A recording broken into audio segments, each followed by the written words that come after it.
रघुपति यादव ने कहा भोजपुरी को 8वीं अनुसूची में शामिल करे सरकार। नमस्कार, आप देख रहे हैं नव बिहार 24। नव बिहार 24 में आपका स्वागत है। जन अधिकार पार्टी के सांस्कृतिक प्रकोष्ठ के नव निर्वाचित प्रदेश अध्यक्ष रघुपति यादव ने अपने निजी आवास पिरौटा में प्रेस वार्ता की। रघुपति यादव ने कहा कि 6 सूत्री मांगों को लेकर सरकार को ध्यान आकृष्ट कराने के लिए प्रेस वार्ता की गई है।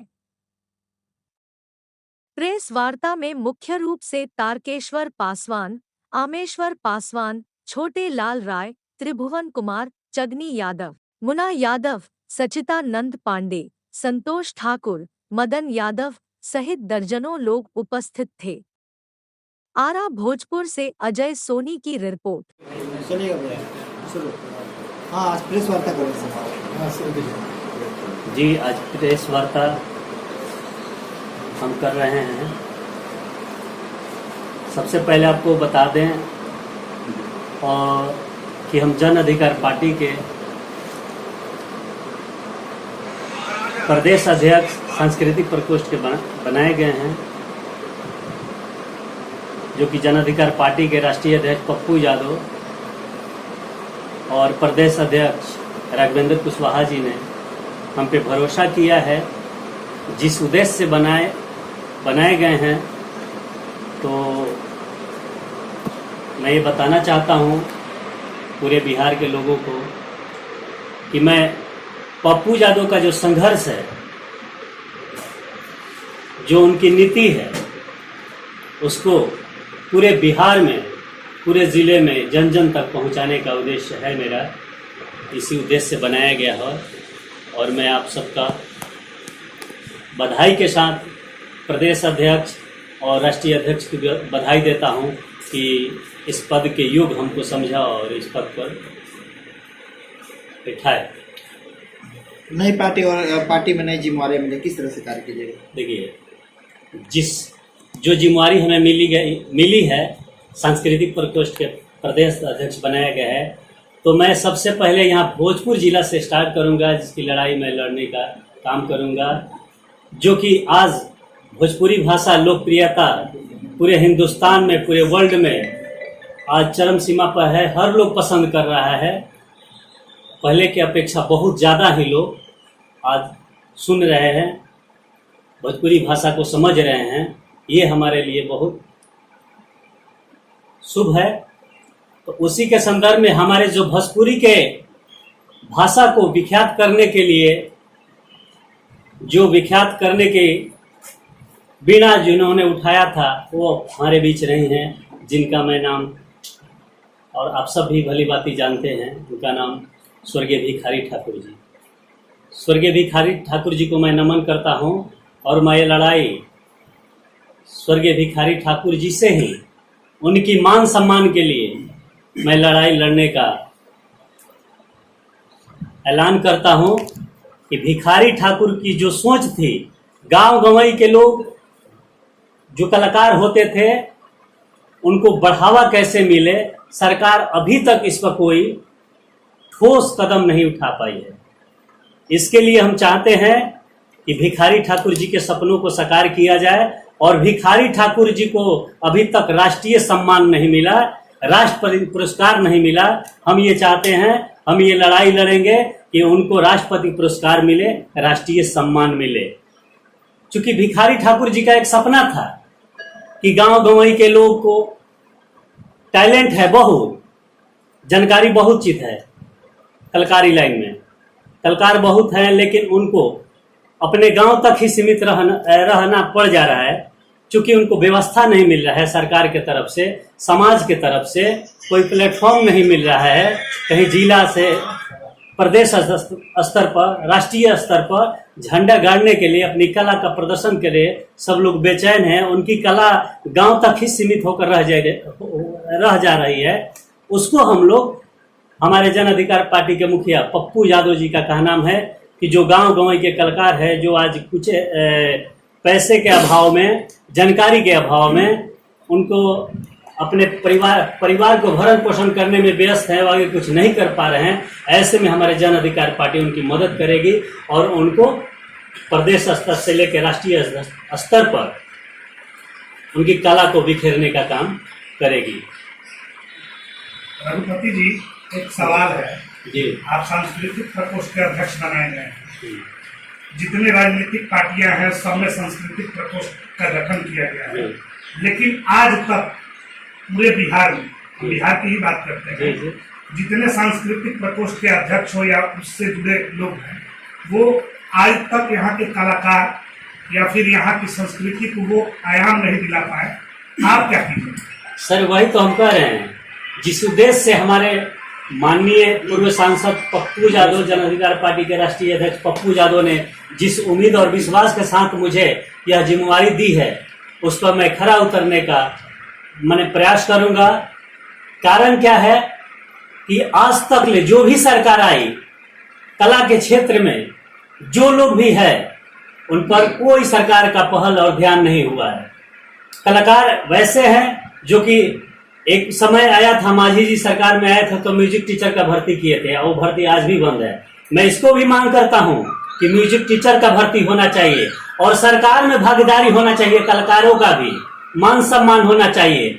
आज कलाकार को, गाने वाले बजाने वाले को लोग आज हीन दृष्टि से भी देखते हैं। कहीं कहीं कुछ ऐसे लोग हैं, ऐसी मानसिकता के लोग हैं जो कि उसको नचनिया के नाम से जानते हैं। लेकिन मैं ये बता देना चाहता हूं, ये हमारे नेता इस चीज को सबको बताने का काम कर रहे हैं और प्लेटफॉर्म देने का काम कर रहे हैं कि ये कला ऐसे है कि कई कलाकार ऐसे होते हैं कि जो समाज को मुस्कुराने की दिशा देते हैं, हमेशा उसमें खुशबू बिखेरने का और लोगों को जोड़ने का, स्वर से अपनी इच्छाओं का वो प्रकट करते हैं ताकि समाज का एकता, अखंडता समाज में जुड़ा रहे, लोग एक दूसरे से जुड़े रहे, मोहब्बत करते रहे। तो ये कलाकार के बदौलत ही होता है अधिकांशतः। तो ऐसे में कलाकारों को उपेक्षित रखा गया है सरकार की तरफ से। अभी तक सरकार की कोई यति नहीं। तो हम ये मांग भी करते हैं सरकार से कि कलाकारों की भागीदारी सुनिश्चित हो आपकी सरकार में, कलाकारों को मान सम्मान मिले, कलाकारों का आरक्षण हो, कलाकारों का भी आरक्षण हो और कलाकार को इस प्रदेश में, बिहार की राजधानी पटना में, यहाँ कलाकार के लिए सिटी बनाया जाए। यहाँ विधि व्यवस्था, उसका जो भी इंस्ट्रूमेंट आता है, यहाँ रंगकर्मी होते हैं, रंगकर्मी बेचारे, रंगकर्मी आज बहुत दिनों से कर रहे हैं, लेकिन उनको भी आज तक ले मान सम्मान मिला नहीं। वो भी कलाकार ही हैं। उनके लिए भी हर जिला में एक ऐसा भवन बने, अच्छा भवन बने, उसमें सुविधा से लैस हो, हर चीज का व्यवस्था हो और कलाकार अपनी आवाज का जादू, अपनी कला का प्रदर्शन बेहतर तरीका से कर सके और राष्ट्रीय स्तर पर जा सके। इसके लिए हम प्रयास करेंगे। एक सवाल मेरा है, आपने भी कहा कि मैं बता देना चाहता हूं कि बहुत सारे ऐसे नेता हैं, बहुत सारे ऐसे लोग हैं जो कि अपना काम बन जाता है फिर पीछे नहीं देखता है लौट कर। अभी हमारे जो सांसद बने हुए हैं दिनेश लाल यादव निरहुआ जी, अभी उन्होंने सांसद में इस चीज को, आवाज को, भोजपुरी भाषा को 8वां अनुसूची में शामिल करने के लिए उन्होंने इस आवाज को बुलंद किया है। मैं स्वागत करता हूं, ऐसा होना भी चाहिए। आपकी सोच को भी मैं सलाम करता हूं। तो कहीं ना कहीं कलाकार हैं, उनको ये चीज लगता है कि नहीं, आज हमारे भाई जो हैं, हमारा जो भाषा है पिछड़ा हुआ है, इसको आगे लाना पड़ेगा, सब लोग लगेंगे नहीं, तब तक नहीं होगा।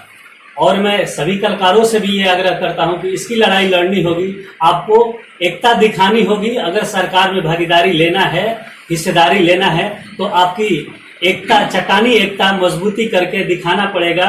इसके लिए हम पटना में भी एक बड़ा प्रदर्शन करने जा रहे हैं, कलाकारों का एक माने हुजूम जुटाने जा रहे हैं। वहाँ हम सम्मानित करेंगे भिखारी ठाकुर जी के नाम से। वहाँ पर सब लोग का सहयोग लेंगे, सब लोग से हम चाहेंगे कि सब लोग उस कार्यक्रम में शिरकत करें और इस भाषा को, कलाकार के मान सम्मान के लिए हम कुछ भी करने के लिए तैयार हैं। एक छोटी सी मान सम्मान और कलाकार को इस तरह की, तो ये हमारी काम हमेशा कार्यरत, हमेशा हमने इस चीज़ को किया है समाज में। कि लोगों को जगाने के लिए, फिर हर गलत काम करने के लिए लोगों को जगाने के लिए आदमी आंदोलन करता है, प्रदर्शन करता है, नुक्कड़ करता है। तो ये मेरा काम जारी रहेगा, ये नहीं है कि इसको हम छोड़ देंगे। इस अलग को जगाने के लिए मैं जानता हूँ कि ये काम मुश्किल भी है, लेकिन मेरा पैर डगमगाएगा नहीं। दृढ़ संकल्प है और पप्पू यादव जी की इच्छा है, उस पर मैं खरा उतरूंगा। एक छोटी सी प्रतिक्रिया चाहिए। देखिए, ये सब तो गलत है, ऐसा नहीं होना चाहिए। आप कलाकार हैं, आप तो ये दबंग वाली ये ऐसी सिस्टम में आप कहाँ चले जाते हैं हमको पता नहीं है। कलाकार कहाँ तक अपने आप को जानते हैं, आकलन करते हैं। हमको कलाकार का मतलब होता है कि सहनशीलता, वो अपने आवाज से, अपने कला से लोगों को मुग्ध कर दे। तो उन्होंने ये जो किया है फायरिंग करके, तो वो ये कौन सा कला करके लोगों को दिल जीतना चाहते हैं, ये तो वही बता पाएंगे। इस पर हम क्या बताएंगे। ऐसे लोगों पर कार्रवाई क्या होनी चाहिए? ऐसे लोगों पर कार्रवाई होनी चाहिए। अगर ऐसा बेवजह फायरिंग करने का कोई तुक नहीं होता है, कोई उसका सरकार से भी इसका गाइडलाइन होना चाहिए कि आप ऐसे कैसे फायरिंग कर सकते हैं, या तो आपके जानलेवा हमला हुआ है या आपके पास ऐसा कुछ ऐसी हुआ है, तब आप अपने बचाव के लिए ये कर सकते हैं हवाई फायरिंग।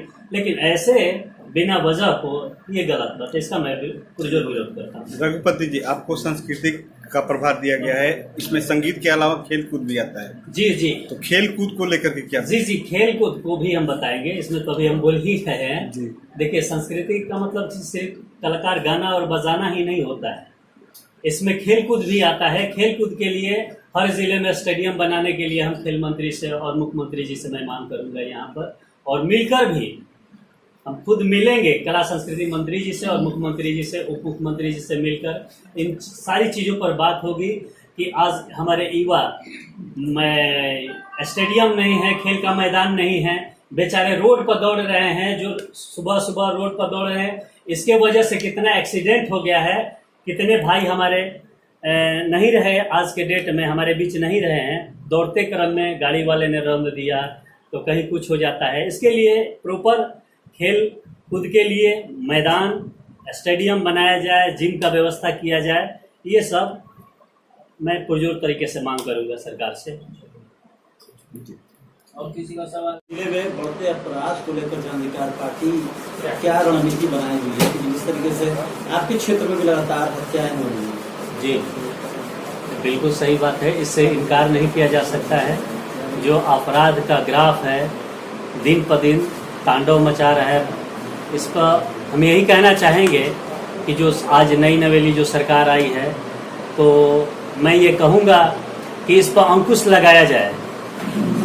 इस पर अंकुश कैसे लगेगा? आप प्रशासनिक व्यवस्था को टाइट कीजिए, क्योंकि ऐसे थाना प्रभारी हो गए, एसपी हो गए, डीएसपी साहब हो गए, सभी लोग पर अंकुश नहीं लगेगा तब तक कुछ नहीं हो पाएगा। अंकुश लगाने का मतलब, मेरा कहने का मतलब ये चीज़ है कि आप थाना में कोई भी आवेदन जाता है, उस पर पहल नहीं किया जाता है, इग्नोर कर दिया जाता है। अरे उसको छानबीन कीजिए, तत्काल उसको एक्शन मूड में रहिए, आप पहुंचिए। कहीं भी घटना होता है, कोई भी आपको बुलाता है तो 10 मिनट के अंदर में आप पहुंचने का कष्ट करें। वहाँ आप पहुंचिएगा, उस चीज़ को, वस्तु स्थिति को समझिएगा। अगर सही पाया जाता है, FIR होता है, उसको तो अपराधी को दबोचिए, धरिए, पकड़िए।